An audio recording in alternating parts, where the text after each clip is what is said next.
देखो big boss अगर मुझे मिला जी, तो इस बेसिस पे मिला कि they were looking for somebody from Bhojpuri industry, okay, after Ravi Kishan. Right. लोगों ने नाम दिया था, आपको कोटि कोटि नमस्कार प्रणाम सब कुछ है, जिन्होंने मुझे भोजपुरी हेलेन का टैग दिया। जी, मैं मानती हूँ मैं उनके आसपास भी नहीं हूँ कहीं, और कोई भी नहीं हो सकता। उस नाम की वजह से they were looking out for a face from the Bhojpuri industry and I got into Bigg Boss. जिसने मुझे भोजपुरी इंडस्ट्री ने मुझे यूपी बिहार में नाम दिया जबरदस्त वाला, और बिग बॉस ने इन जनरल जबरदस्त वाला नाम दिया, चाहे वो गुड हो बैड हो।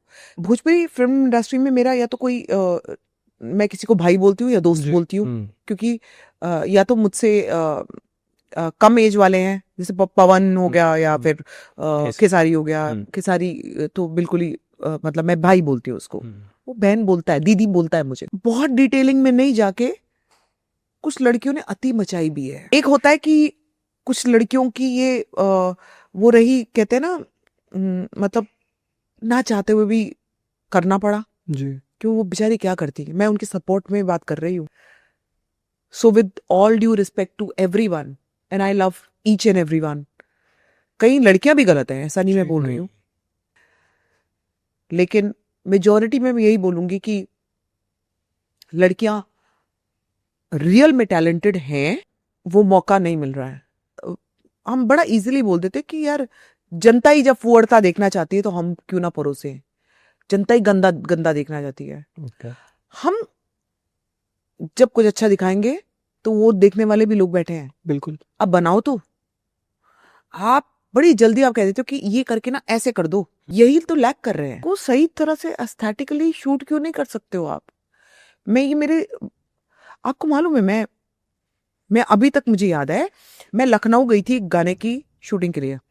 गाना भी नहीं सुना, मैं गाना भी नहीं सुनती थी, ये भी मेरी बहुत बड़ी प्रॉब्लम थी। अच्छा। इसलिए भी शायद मैंने कुछ जो गलत गाने किए हैं वो इस रीजन से भी किए हैं कि मेरे पास एक तो टाइम नहीं होता था सुनने का, दूसरा मुझे समझ भी नहीं आते थे। जानबूझ के मैंने कोई गंदा वो नहीं किया। नाउ इस कि एक तो उनके लिए भाई एज एज एज एज एज एज एज एज एज घूम रही है उनके सामने, ठीक है, वो बोलने में बड़ा इजी लगता है जी। तुम्हारी एज नहीं हो रही है, तुम यहाँ पे 25-30 साल के बैठे हुए हो, खुद की एज इतनी हो रही है, खुद बड़े बड़े पेड़ लेके घूम रहे हैं, मेरे को कह रहे हैं एज एज एज एज। प्रोड्यूसर भी इतना बड़ा वाला पेड़ लेके तुम हीरोइन को तुम चाह रहे हो कि तुम्हारे पास रहे, शर्म नहीं आ रही अपने आप को देख पहले, बदतमीज आदमी। उनको पता है कि ये वो नहीं करेगी, दूसरा कि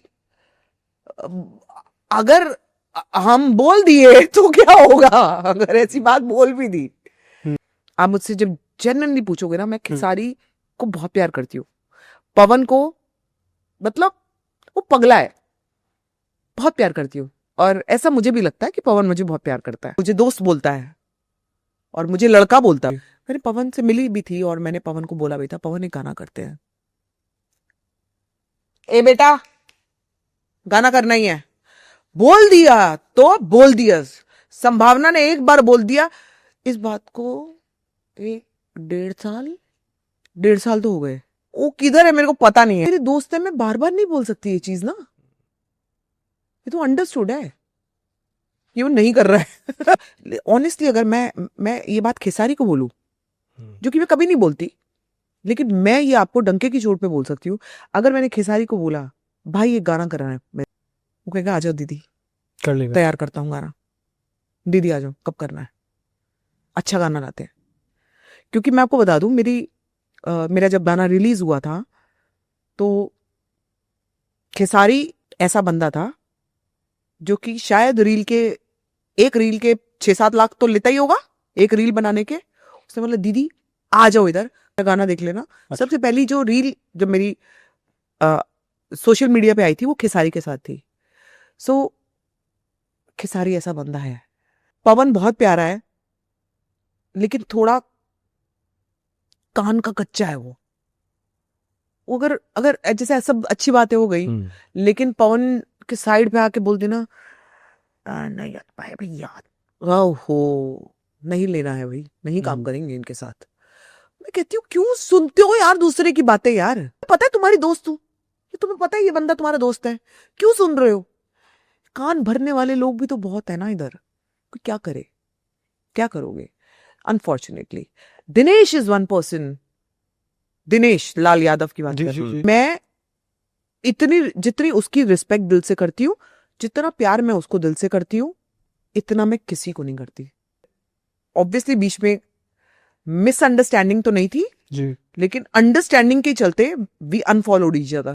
मैंने कहा ना, जैसे कि व्हेन आई से I respect him, I love him, और इतना प्यार में और इतनी रिस्पेक्ट में मैंने ना स्टार्ट किया था वो दिन, मतलब मेजर वाला हिट जो गाना था वो दिनेश के साथ स्टार्ट किया था। दिनेश की फिल्म थी निरहुआ रिक्शा वाला, हाँ, जिसमें गाना था मिसीर जी, हम्म, जो कि मतलब आज तक जी, बजता है वो। आज दिनेश की फिल्म थी निरहुआ रिक्शा वाला। हाँ, मैं उसको बहुत प्यार करती हूँ, लेकिन किसी चीज के चलते वी अनफॉलोड ईच अदर। इस चीज का मुझे हमेशा दुख रहेगा, और मैं फिर भी उसकी रिस्पेक्ट करती रहूंगी।